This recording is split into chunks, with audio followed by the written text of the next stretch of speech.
Hello everyone, welcome to another video. Today we're going to learn something which is useful for your lifetime of stock picking. Let's see some of the great experts, stock valuation formulas and how it suits the current market scenario with suitable examples. If we start talking about market experts over a period of time, we can't avoid these three people. First is Ben Graham, who is known as the father of value investing and known for his valuable writings in security analysis and the Intelligent Investor book. He is also the teacher for Warren Buffett. Next is Warren Buffett. Warren Buffett is the CEO of Berkshire Hathaway, who is known as the most successful investor in the world because he started from zero and now stands in the top 10 richest man list in the world. Next is Peter Lynch, who was a manager of Magellan Funds at Fidelity Investment between 1977 and 1990 and gave an average annual return of 29.2% to his investors and constantly beat the S&P 500 index. Let's see some of the ideas of these great guys. First is the Graham number. He proposed a formula for finding the fair value of individual stocks, which says square root of 22.5 into earnings per share into book value per share.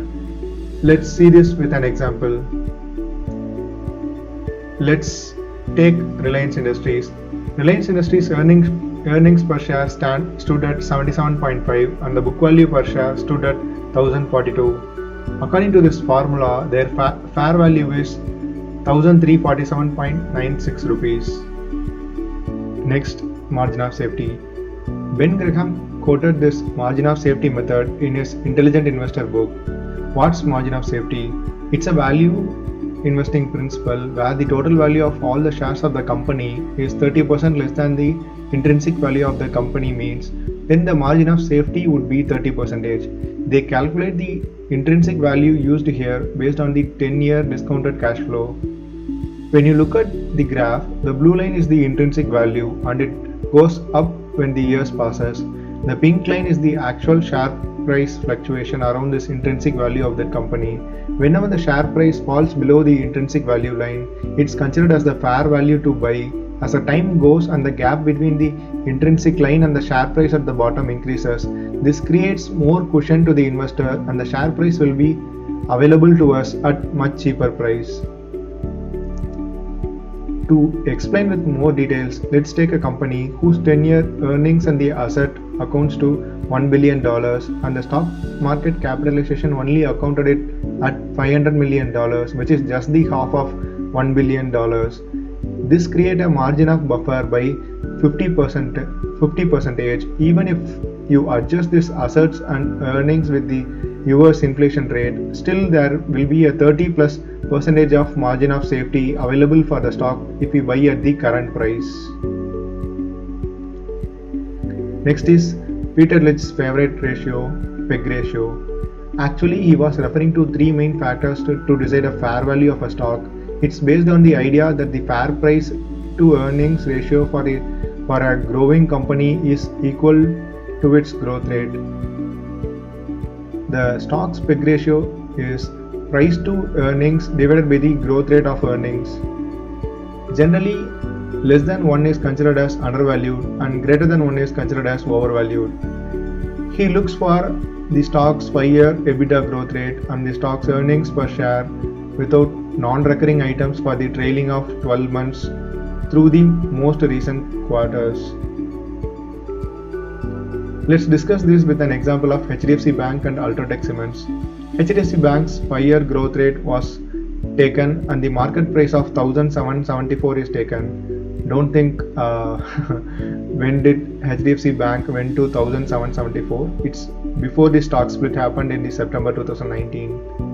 Dividing its PE and growth gives 0.96, which is less than 1, which is considered as undervalued. While applying the same for Ultratech Cements, its value comes to 1.21, which is overvalued according to Peter Lynch's PEG ratio. Next is Warren Buffett's overall market formula, or famously known as Buffett indicator.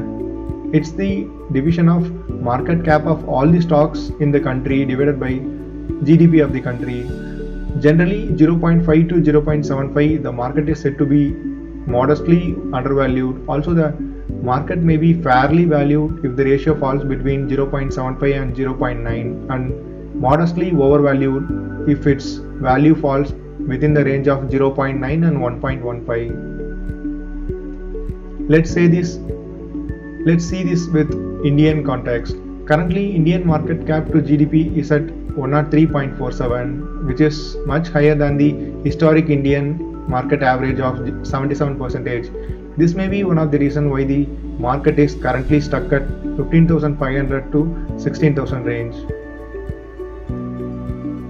Let's see Buffett's take on individual stock picks. He always preferred good stocks at cheaper price. Let's take the value as net income and price as price to book ratio. Score of less than 2 is considered as stock will fall in the future, and score of 2 to 10 is considered as an average score, and the score above 10 is considered as the stock will rise up in the future.